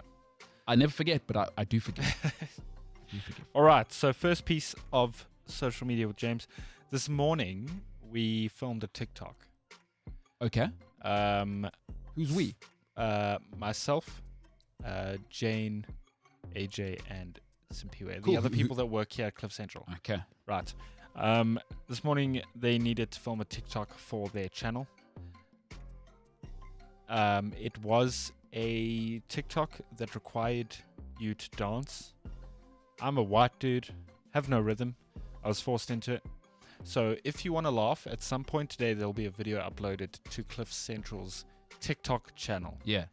Where you'll see James dancing very, very cringily. Hold on. Just want to stop you there. Took a bit of a shot at white people there. That idea. White people have no rhythm, bro. No. It's a thing. That's a dumb one because I hang out with a lot of white people And especially, you know who's underrated is the white girl who can dance, and that's a growing thing. So no.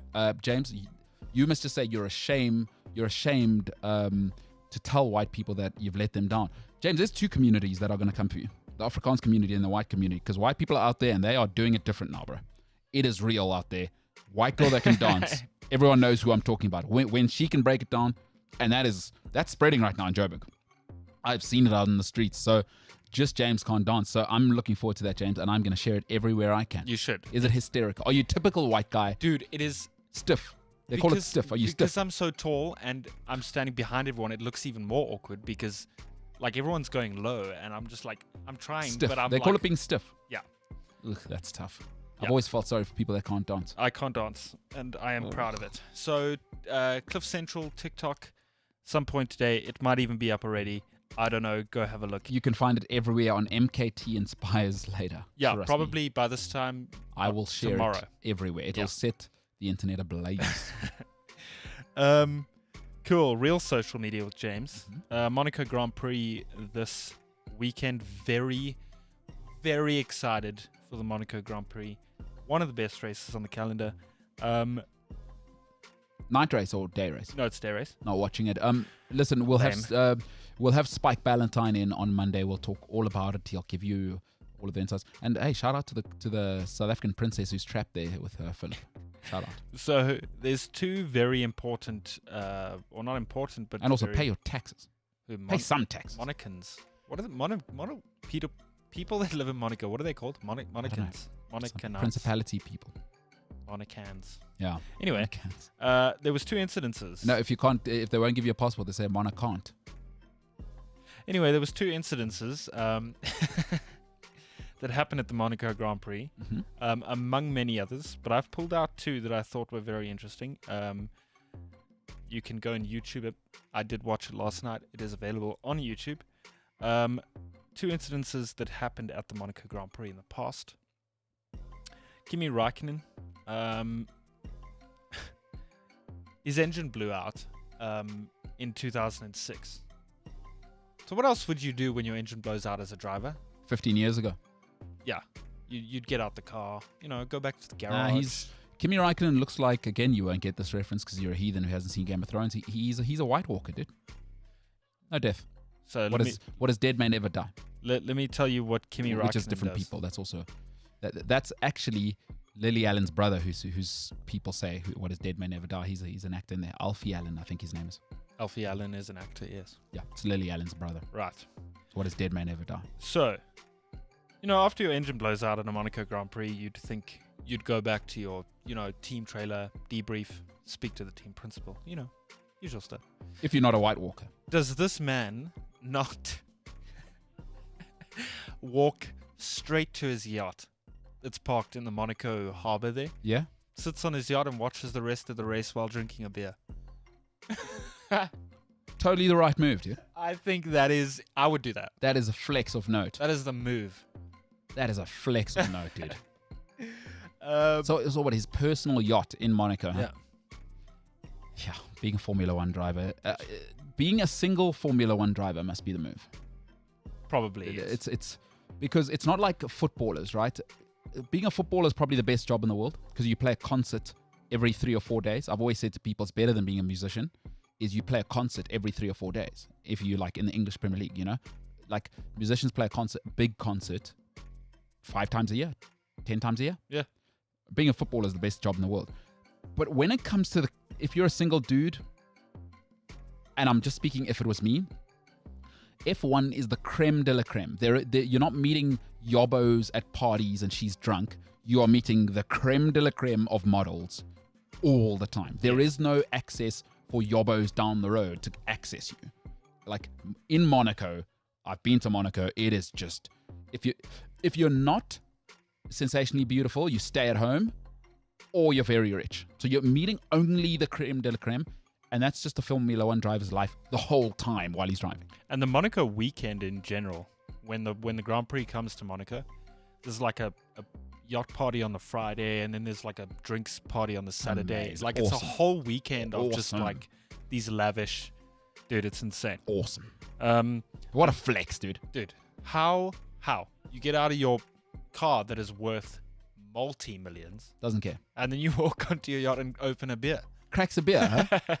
I love that is so blown engine. That means his weekend's over. Eh? Do you get a second engine? As far as I know, it was during the race. Blown engine. Well, practice. Wait, what? Oh, was that in 2006? Yes. Oh. Blown engine. So Okay, so it's over. car can't move. Race is over. Sorry for you. Goes to his yacht instead of going. Does to he the walk debrief. there, or does he wait for like a safety car, or can you remember?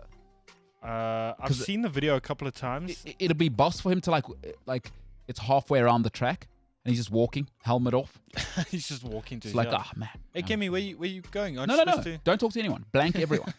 No, dude. If you're Kimmy, in fact, helmet on the whole time. Just you just do the visor lift. If I'm Kimmy, I just do the visor lift. That's exactly what Kimmy did. Yeah. No. That's the one you do.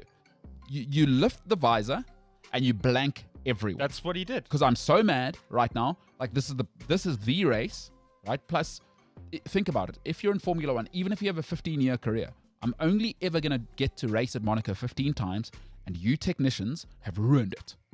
I'm gonna go to my yacht. What a flex! Sod it. I'm going to my yacht. And to is crack a his yacht Heineken. like proper flex?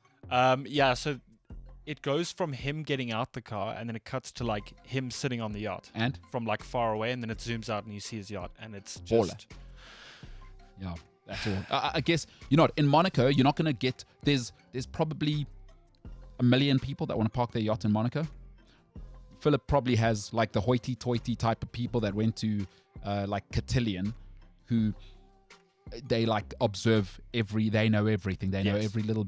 I actually know a guy who builds yachts for like all the yuppies in Cape Town. Incredible company.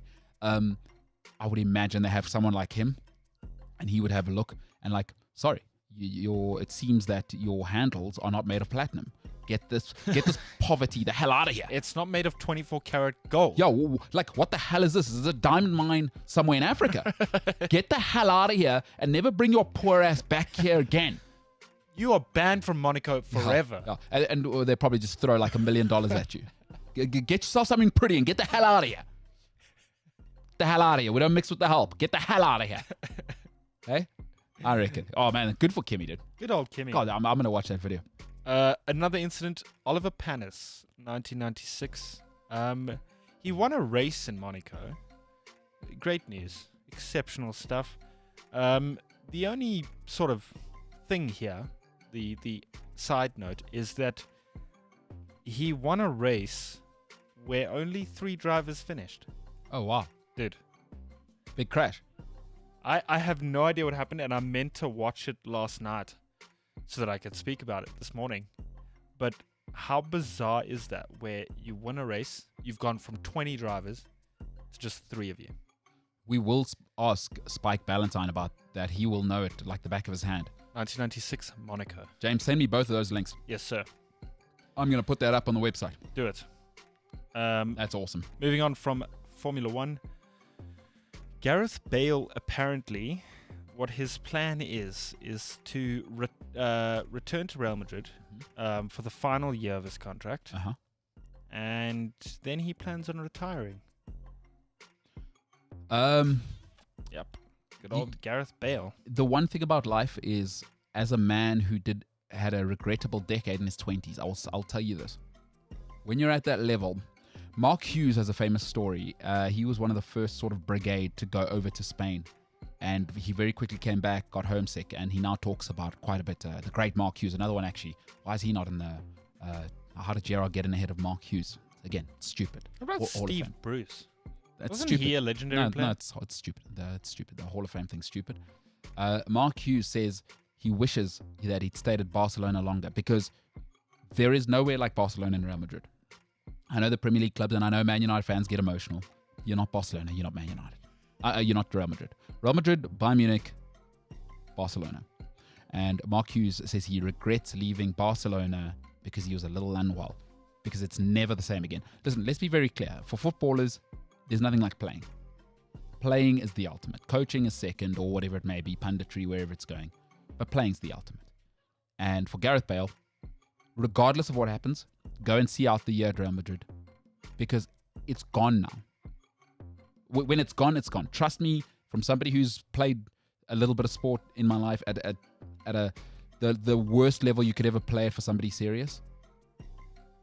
Nothing can replace a dressing room.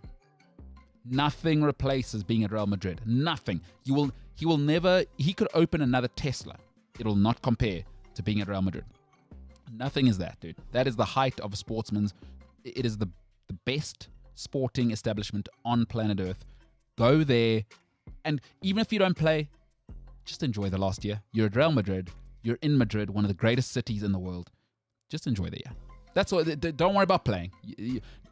Even if Gareth Bale went and won the treble next season, it doesn't change his legacy. He's already a legendary player. It's fine. Gareth Bale, huh? Don't have regrets. Do not have regrets. Gareth, don't come back to Tottenham. Don't go to United. Don't do an America move next year. No, don't go to America, dude. Don't do it. Just enjoy Real Madrid. We all make this mistake. We try and be happier than happy. Real Madrid is the top of the mountain. Just for the last year, you know what Bale should do? And play golf. The only way he's already done it. The only way his legacy goes up a notch, he should go to Real Madrid this last year and become a mentor. Like, he must leave Real Madrid and them going, my God, who is that? Like, he should be a mentor to the youngsters. He should, like, if he wants to take it to the next level and become like Zidane and Figo, because that's forever, by the way. If you are in Florentino Perez's good books and you're in Real Madrid's good books, sometimes that's not just about life. Listen, there are certain schools and places in the world. One day he will have a son and daughter that need a favor. If you've got Florentino Perez's number and he thinks well of you, there is no school that's not accessible to your child. There's no university. There's no job interview your child will not get if Florentino Perez makes that phone call. If I'm Bale, and I hope his advisors tell him this, I've made this mistake too many times in life. Never burn a bridge. Never burn a bridge. Because you just never know. Florentino Perez is connected globally. He is part of Spanish royalty. His family started the construction company. They built the great Estadio Santiago Bernabeu and much more of Madrid. His family construction company is just mental. But anyway, royalty in that space and a wealthy generational guy. Get in his good books.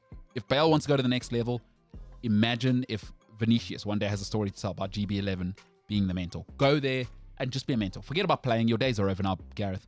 Go and be a mentor and become... Because right now, Real Madrid, what he'll be remembered for is 3 phenomenal seasons. He's a good guy this season. He becomes a legend.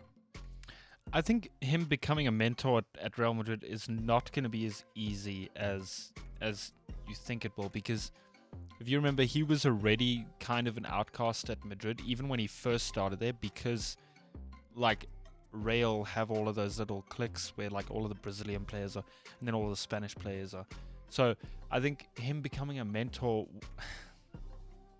I don't think it would be easy for him to do. And that's why I think he's just going to play golf and live his best life, bro. Greatness is not a given. If you want to be great in life, and there's a great quote about like it's greatness and leadership is that is not a weight for everyone to carry.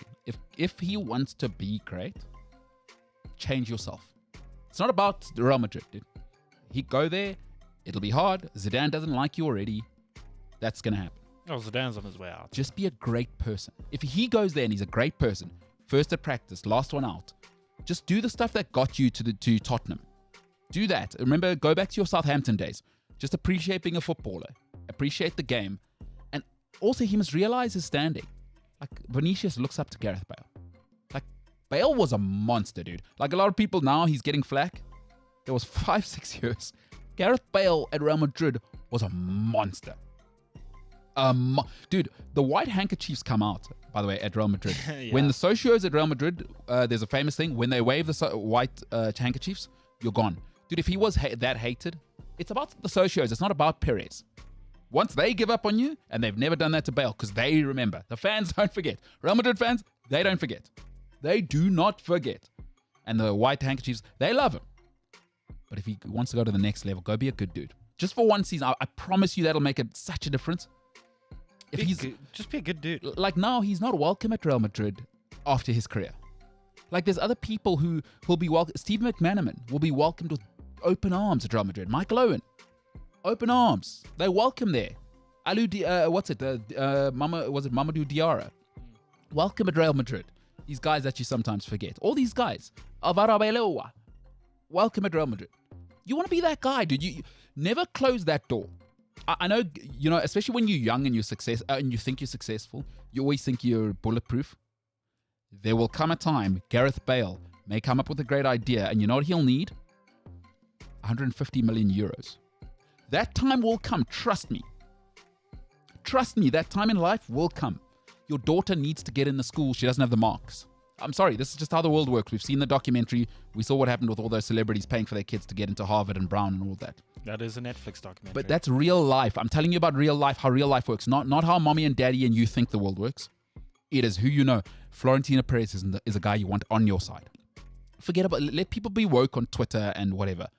Get a billionaire on your side, Gareth. Go and be a model professional just for one more season. It'll be, dude, and it will be such a classy way. Kind of how Frank Lampard has responded to his Chelsea thing. Dude, you've got the money. Everybody knows you were a great player. You're going to be a great player forever. We'll know that. But if you want to take it to that special echelon, be a good dude. There's nothing like... People love good people. Just be a good bruh. Just be a good dude. For one, and even if it's not you, fake it for a year. Because it's worth it to have a billionaire on your side. And one of the most powerful billionaires on the planet, by the way. He is the right hand of the Spanish king.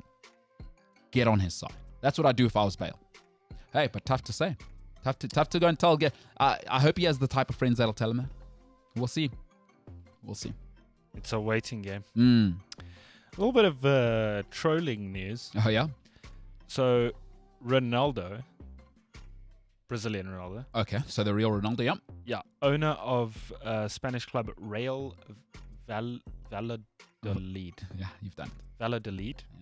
Yeah. Has promised 150,000 euros to each player of the Valladolid team if they beat Atletico Madrid on the last day of the La Liga season. Is that to survive? Or how are they doing? I have no idea how they're doing, but it will, if they beat Atletico, Real, as far as I know, will win. Did you read the article or did you just grab the... No, it's like a little meme thingy, Okay, and then it's got like a Real Madrid dude that's really happy. Yeah, and you understand the connection there. He absolutely loathes Atletico Madrid. Yes. Madrid win, they win the title. Atletico Madrid win. It's 150,000 euros per player. Yeah. Nice incentive. I did. My God, it's 3 million rand. Ronaldo, huh? and he listen, he's got the money. There's another guy, by the way. Real Valladolid. They've got connections at Real Madrid. He loans Real Madrid players. See, these are the things. Florentino, by the way, I would imagine you know what happened. Ronaldo probably got some advice from Florentino Perez and Jose Calderon, the great Calderon, who was the head of Real Madrid in between the current reign of. He would have gone and said to the billionaire that he had good connections with at Real Madrid. Yeah. How do you buy a club? I want to buy a club. Oh, don't worry about it. I got you. We got you, son. No. I've already spoken to people at the bank. Just go there, sign this. We'll sort the loan out. But this is the levels, right? Like footballers are rich, not by football club rich. No footballer is that. Not maybe Robbie Fowler. Of all the footballers that have been, I mean, he's the guy, right? He's got it right financially. And Matteo Flamini, of course. Billionaire. Well, Matteo Flamini is one of the richest people in the world. Billionaire. And I'm not saying that. He Correct. is literally one of the richest people in the world. You can go and look that story up. He has an energy plant or something. No, it's mental. Yeah, something like that. No, it's alternative energy. Yeah. And he's, again, this is what happens. Ronaldo, this is what Bale needs to do. Just curry the favor of billionaires. Like, it's not hard. Ronaldo, this is what happens. Okay, you want a football club? Let me tell you how to do it. Plus, I got some connections. Plus, you know what? I might even throw you 150 million myself as a loan, like low interest loan or no interest loan. Just pay it off for the rest of your life. Like, we'll figure it out. Come do some stuff at Real Madrid, and we'll keep minusing your appearance fee of $5 million or whatever from me every time. So this is how I would imagine it happened. Because footballers do not have the money to buy a football club, folks. Let's be very clear. They're rich. They're not wealthy. This is what happens. Gareth Bale, you want to have that conversation one day? Be a good guy. Good for him, dude. That's so cool. Dude. Ronaldo, so cool. Trolling. Oh, he needs it. He's a Real Madrid fan. So this is not sports news, but I will do this story and then get into the YouTube comments, where hopefully I'll read the names right today. Ford, South Africa. Mm-hmm. So they put on their Facebook this morning that there is a limited edition Mustang Mark 1 that is coming to South Africa. They're only bringing 90 units here. So there's only 90 units of this Ford Mustang Mark 1, and it just looks exceptional. It's a 5-liter V8, which means essentially what that means is it drinks petrol just for fun. Very American. Steve McQueen, of course, famous for having the Mustang and that timeless picture. Did you just say very American? Yeah, the Mustang. Well, it's Ford. Yeah, no, I mean, there's also like the muscle car element of it. You know, there's some American cars that are hoity-toity. But Yes. it's like a very American muscle. So the Mustang, beautiful thing. Listen, I'm into alpha males and alpha females. Garabo does not like that. He says, why do you say it so much? I like aggression. So shout out to that Mustang. And if they bring out one, awesome. Steve McQueen, by the way, legend. Wonder how much the thing's going to go for in South Africa. Why? Listen, Ridiculous. as the great JP Morgan said, if you have to ask, you can't afford it. Well, I know I definitely cannot afford it. I also know you asked. Don't ask. YouTube comments. Let's get into it. James Illingsley lives in a place where there's a Porsche dealership. Why was that important? Just saying, you're living well, bro. You're living well, and it's good to hear. Right. It's my boy. He's got the first comment of the day. Let's hear it. I don't want to say his name wrong. No, there's no wrong. There is no right, James. Just an opinion. Niku. Correct? Could be. Is that the Afrikaans pronunciation? Could be. German? I'm not here to judge today. It's Friday. I want you to go home feeling good. Probably chat to your mom this weekend. I want you in a good mood. Absolutely. You know what I'm saying? Niku. I Mhm. apologize if that's wrong. But he says playing rugby at Hilton, coming from a smaller school, you care about 40%. You care 40% about the game and 60% about the food that they serve. It's the best. It's probably the best food at an institution globally. And like, I hate to throw this flex out there, but I went to the original boys' school for an exchange, Eton College, which is like the school of all schools, right? It was That is the one. Boris how on and all of earth them. did you manage to do that? Nah, I don't worry about it. Anyway, I did an exchange because my school and their school has an exchange, right? As a brothership. Yeah. Wow. No, it's not bum Saint Stidians. I wasn't a bum Saint Stidians, right? This is the creme de la creme. As you can see, they produce people like me. Anyway, their food, again, typically British. And I want you to tell your stepdad this, by the way. Okay. Ironically, he's a chef. He is. Dog show. What, at British Eton? British cuisine is dog show. It is disgusting. It's fit for dogs. Well, he'd probably agree with you. I don't know. You haven't asked him yet. I don't want to speak for a man who raised somebody well like he raised you, James. I don't want to speak on Mr. Rickson's behalf. Ask him. See what he says. Tell him I said British cuisine is disgusting. And this was at the finest, the creme de la creme. And what they thought, I remember thinking, what the hell is going on here? Like, I'll never forget it. And like, listen, the redhead royal guy was there while I was there. Harry was there. So I was like, what the hell? They're feeding these trust fund kids this? Like, these guys need to come down to the Midlands and see what's up. No, the best, just the best. So, but anyway, listen, standards aren't for everybody. I understand it. You understand it. Nailed it. Very good. That was actually really bad. Very good. No, I liked it. Very good. We didn't need to. Very like good. that. Don't judge yourself, James. I liked it. It's Friday. It's Friday. It is Friday. Let's smile. Andrew is telling us that the Queen is actually a West Ham fan. Oh, a Hammers fan, huh? No, yeah, good for her. so the Queen will forever blow bubbles. Yeah. Andrew, And especially now, they're playing well. they are very, very well. Andrew Harrison also says Will Ferrell owns part of LAFC and not LA Galaxy. Apologies. LAFC, yeah. Rickus says the whiskey's called Proper 12 and it is available in South Africa. Okay, there you go, James. There you go. Thanks, Rickus. You're going to get a bottle. I'm not majorly into whiskey, but I actually might. Just so you can say. Just to feel, out there. Connection to Connor. No, not really. Just, I like trying new things. So, Oh, so open-minded. Oh, my gosh. yeah. So inspirational. By the way, before we move on there, shout out to the Queen, always on swag. Like, Queenie, huh? because there's bums like me, right?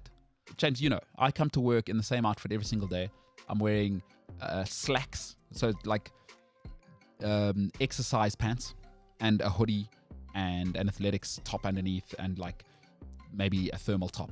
beneath, bums like me.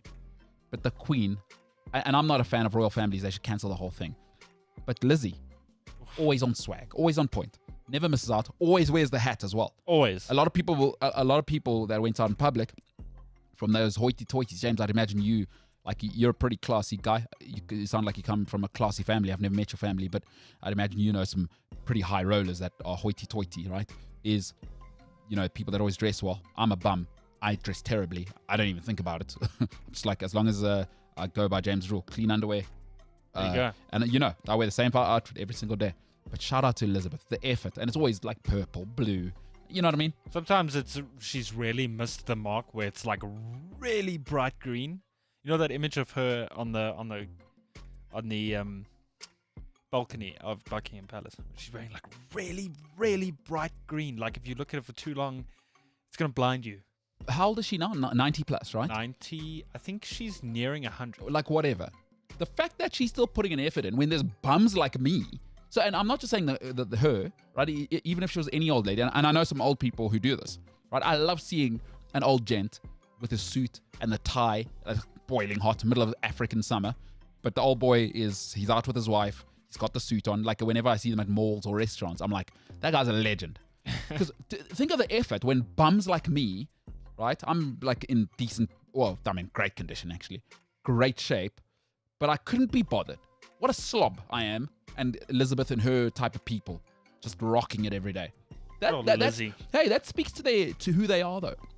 That speaks to people who look after themselves, and I admire that, dude. So shout out Lizzie. Not a fan of royal families. Cancel the whole thing. It's a scam. Alrighty then. And on that note, Pimo says, I'm lost. I'm not gonna lie to you. Is Shohei Ohtani the greatest show in? Am I just stupid? No. Keep reading, chaps. I don't know what. The greatest show in sports at the moment. Right. One of my favorite sports of all time is baseball. I had an uncle who. Oh, is he a baseballer? Yeah. That's why I said it. Got you. So what he is in baseball, something very rare. A guy called Babe Ruth. You may or may not have heard of him. Of course, you have if you're alive and you're on planet Earth. Famous for being able to play on both sides of the plate. What does that mean? You can pitch and you can hit. Ohtani right now, he is doing it. Now, is he invisible because he's got Trevor Bauer? Not Trevor Bauer, who's the big slugger, the current pin-up guy in Major League Baseball. Trevor Bauer, great pitcher. Bryce Harper. Bryce Harper anyway, Bryce Harper kind of covering him up, making him invisible. Ohtani right now, two-sided player. Now, could he be the new Babe Ruth? We don't know. A great story about him. He left Japan and I think turned down a $250 million contract. And he's on about $2 million now to come and test himself against the very, very best. I love Major League Baseball. By the way, Major League Baseball needs to sort it out. They're basically the South African PSL of sport. Sort out your freaking angles. It's like Serie A. Make it enjoyable. Sort out your damn angles, guys. Listen, and by the way, some of the umpiring this season, just trash. But, are you kidding me? This guy, so the big excitement, if you're not into baseball, big excitement is, hey, we may have another guy who's actually a two-way player, because there's been a lot of people who are talented both sides, but this guy is for real. Go and look up his last homer. I think it was his last one. Dude, it should never have been a homer. He's touched that thing. He's got incredible on-base power. He has touched this ball. It's gone. I think it's gone 450 or something over the stands. Just incredible.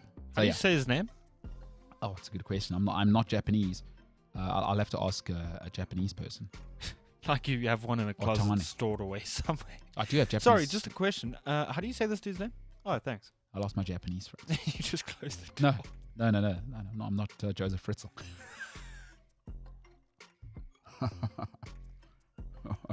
You weren't ready for that, huh? Nope. Bimo also says, is this a sports show? Well, sometimes. It's a show. We have times. You know what? I want to leave it open-ended. It's a show. It's on. This is on. Kuzle says, the Scudamore Neville interview is a must-watch. These guys are in opposite sides of the spectrum. Now, if you don't know who Richard Scudamore is, he's one of the geniuses or genii who started the Premier League and was the original sort of CEO or head of it, whatever his hoity-toity position was. Part of the Rupert Murdoch merger with John Smith, who we had on the show. Go and look up John Smith's interview. He was in the room the day they decided to change the face of global football forever. Richard Scudamore, one of my favorite people. I saw him speak in a couple of locations globally. I absolutely love Richard Scudamore, and I would imagine because Scudamore comes as a CA, remember, he's thinking about the global picture. Gary Neville, probably emotive, and talking about, because Gary Neville wants to win the political angle. I've seen now what he wants to do. So Scudamore, I would imagine, is just like, Gary, what are you talking about? We're a TV show, and the Premier League's just getting started. But anyway, I haven't watched the interview. I will watch it. Thanks for that. By the way, if anybody knows Richard Scudamore, I'd buy him a coffee anyway. By the way, coffee in Qatar. I'll never forget this. Been to Qatar, James? I've been close to Qatar, but never to Qatar. Where have you been close to? Dubai and Saudi. Yeah, Dubai, pricey coffee there as well. Oh, very. And rubbish coffee. By the way, rubbish coffee in Qatar. When I was there, that was 2 years ago. Take a guess how much a cappuccino was. I'm going to go with the average price of like between 15 and 30 rand. Qatar. I thought you'd been to Dubai. Did you not drink coffee in Dubai? Or you were there with your mom? I had a Starbucks coffee at the airport. With your mom? Well, I bought it. Oh, okay. And you know how much that was. I don't remember very clearly. Yeah. Listen. It was after an 8-hour flight where, it time difference. I don't convert money when I travel because I've been, because it spoils your holiday. So the only reason I know is that our director is like one of the most. Do you want to learn a word, James, today? Always. Parsimonious. He's one of the more parsimonious people. You can go and look up what that means in the world. So when money comes up, he will talk about it. 211 rand. Cappuccino. And rubbish. It is a big brand that's in South Africa now, so I won't say it, but... I nearly said a bad word there. 211 rand. I'll never forget it. Okay. Yeah. Pimo says James and Mlelo are the poor man's Barry Wrong. That's one of the greatest things anyone's ever said about me. Poor man's Barry Wrong. Yeah, that's what Get he said. out of here. That's what he said. That's big movie reviewing. Poor man's Barry Wrong. I'll take it. You've made my day, dude. I love Barry Wronger. Yes. Go Pimo. Probably thought that was an insult.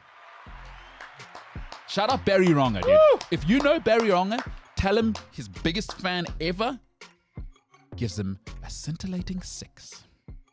Shout out if you know what that means. Sure. An excellent 8. Not a clue.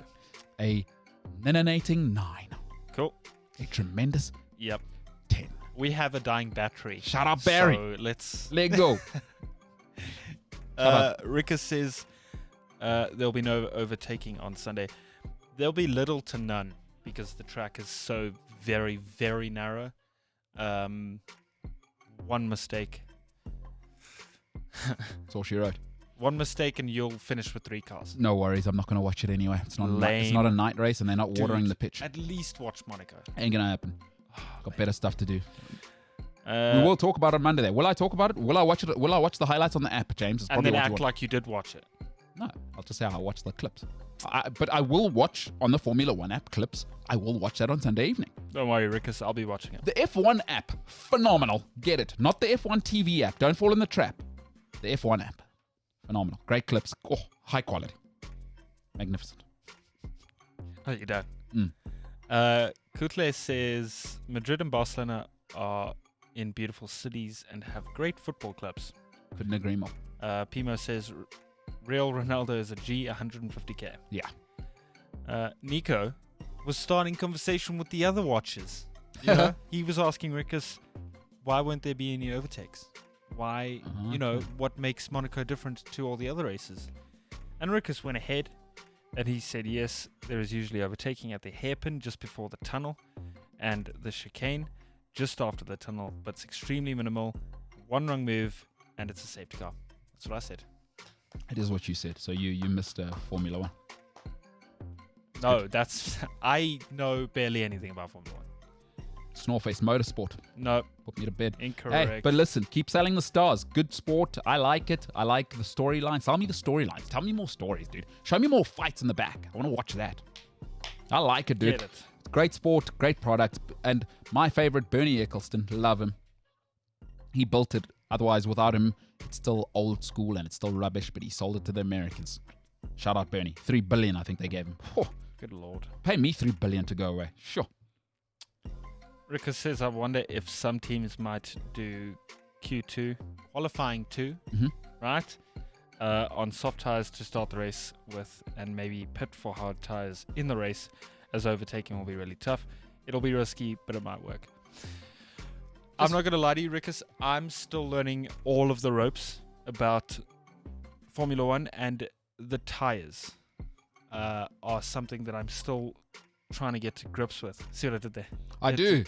Yeah, because rubber on the track, it works. See, you've had about 99 that haven't worked. That one is brilliant. Nailed it. It's brilliantly crafted. You took me on a journey, and then actually sleight of hand, you're looking over there while I was doing this over here. Brilliant. There you go. Nailed it, James. Nailed it. Brilliant. I'm just great. Am I going to watch it? No. Wet the pitch and make it at night. No. Niku, who has said, well done, James, you got my name right. Awesome. Nailed awesome. it. Awesome. Says, could get interesting indeed. Safety car will be there a few times. And that, as the battery dies, which means we only have one battery left, has been Social Media with James. James. That's good stuff, dude. You mixed it up there. Some cars. That was some good stuff, huh? James, you got some homework. Go and look up a guy called Steve McQueen, one of my favorite pop culture figures of all time. Absolutely love him. And that relates to the Mustang thing. So you'll look it up. The limited edition Mark 1. Mark 1, okay. Go and look up Steve McQueen, Mustang. You'll find the image, and then you'll realize what I was talking about. Yes, sir. Absolute cult figure. Legend of a dude. Love him. It's like the Guy Ritchie of his time, you know what I'm saying? Good old Guy Ritchie. Oh, good one. Good man's man, you know? Everyone has to be soft now. You got to be soft-ass feelings guy, otherwise you're just toxic. Not Guy Ritchie. Go and watch his Joe Rogan. Phenomenal. Talks about a suit in a way that would make a bum like me even want to buy a suit. Am I going to buy a suit? Absolutely not. Get out of here. I haven't worn one since Trick Dance. What am I, stooge? Suit. All the big suits. You know, you're a suit guy, James. You wear suits every now and then? Dude. So at my previous job, there was a dress code. Had to be kind of formal. Then as the sort of months went on, I stopped abiding to the dress code and sort of went less formal. I like being as less formal as possible. That's why I sometimes do the show in sweatpants and a hoodie, like today, because it's Friday. I just want people to be productive. But, you know, if you're Queen Elizabeth, shout out to you for putting in the effort. Shout out. Because she's not a bum like me and you.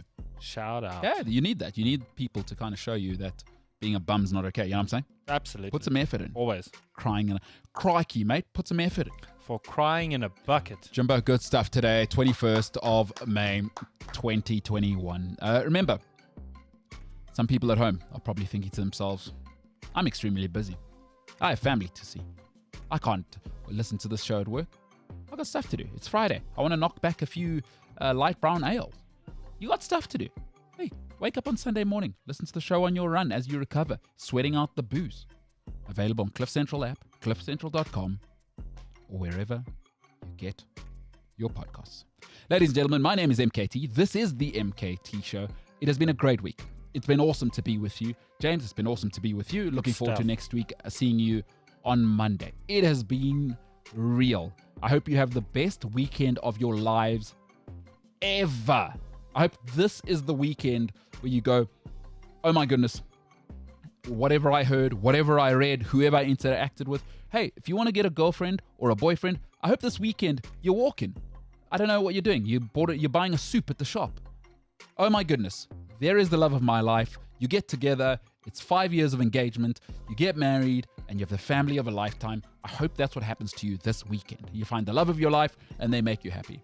That's the energy I'm putting out this weekend. I've had a great week. I had a great morning and I'm going to have a great day further. To all of you, thank you very much for supporting the show. Before you go, click like on YouTube. If you don't like it, hey, go back to annoying your work colleagues or being annoyed by them, whatever you were doing before you joined us for these fine 2 hours on a Friday. Ladies and gentlemen, the MKT Show. MKT over here, James Illingsley over there. For now, we are the hell out of here.